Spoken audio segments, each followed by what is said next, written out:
October 14, 2025.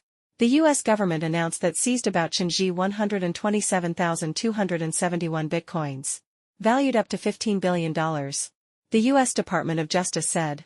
It was the largest seizure in the department's history. The U.S. for this news actually didn't telling the truth. Amerikanslied. In fact, as early as 5 years ago, Americans used hackers to attack and steal 127,000 bitcoins from Chenji. However, in June and July of last year, the 127,000 bitcoins that originally belonged to Chenji was transferred to the receiving address. Bitcoin wallets labeled as held by the U.S. government. This means that actually as early as 5 years ago, the Americans use illegal methods to steal the 127,000 bitcoins belonging to Chenji, which are also likely illegitimate. Then last month they finally found a legal reason. As early as 2020, Cambodian fraud tycoon Chenji has built a large Bitcoin mining facility in Iran that is compliant, legal, and possesses official permits.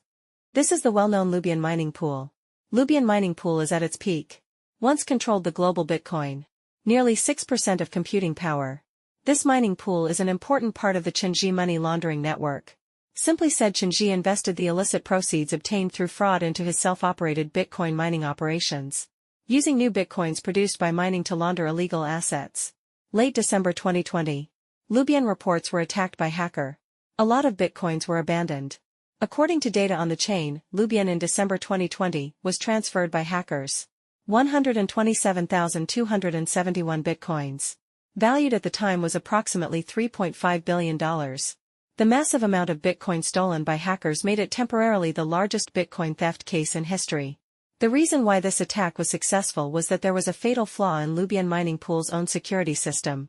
They used an insecure pseudorandom number generator which randomness entropy value is only 32 bits. This means in theory attacker only needs to try up to 4.29 billion words. It is possible to crack the private key as expected. In late December 2020 it only took the hacker about 2 hours to loot more than 5,000 wallet addresses with this vulnerability. After assets are stolen, Chenji's team is very anxious. But there is nothing they can do. In early 2021 and July 2022, they passed through the Bitcoin network multiple times, sending on-chain messages to hacker-controlled addresses, requesting the return of funds. He also expressed his willingness to pay a huge ransom. But the hackers remained unmoved. What is very strangely is that this huge amount of stolen Bitcoins, after being controlled by hackers which has been sleeping in the corresponding wallet address for 4 years, no attempts to move or liquidate the stolen assets.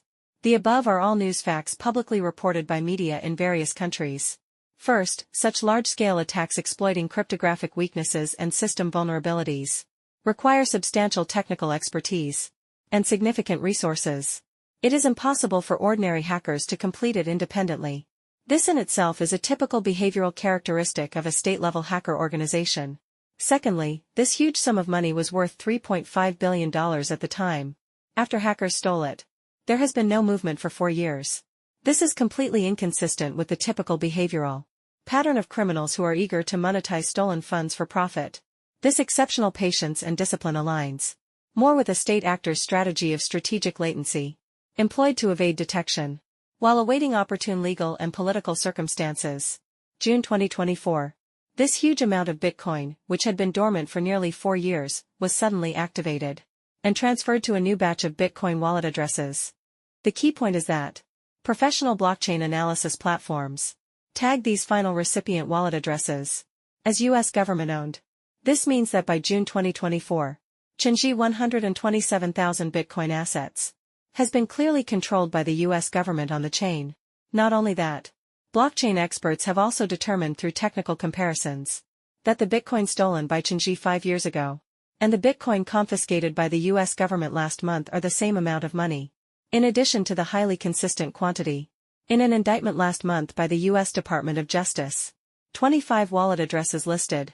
It is the wallet address of the stolen Bitcoin in the 2020 attack incident. This is already irrefutable evidence. At this point, it's like admitting in disguise. It was the U.S. that organized the hacker attack 5 years ago. Actually, this is a typical national gangster incident. As early as 5 years ago, Americans have set their sights on Chenji's 127,000 Bitcoins. They already knew what Chenji did. But at that time, Chenji had just been granted the title of Duke by the King of Cambodia. Also an advisor to Prime Minister Samdech Hun. Senator Americans have no evidence to prove that Chen Ji's 127,000 bitcoins were illegally obtained. So Americans simply used coercive measures to oppress the other party, knowing your money was stolen.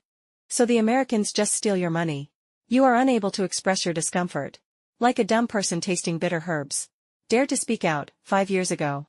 Chen Ji and Prince Group in new media reports. Always a positive image. It is also a national star enterprise in Cambodia. The Americans stole Chen Ji's money 5 years ago. But didn't make it public. They have to wait for a suitable time.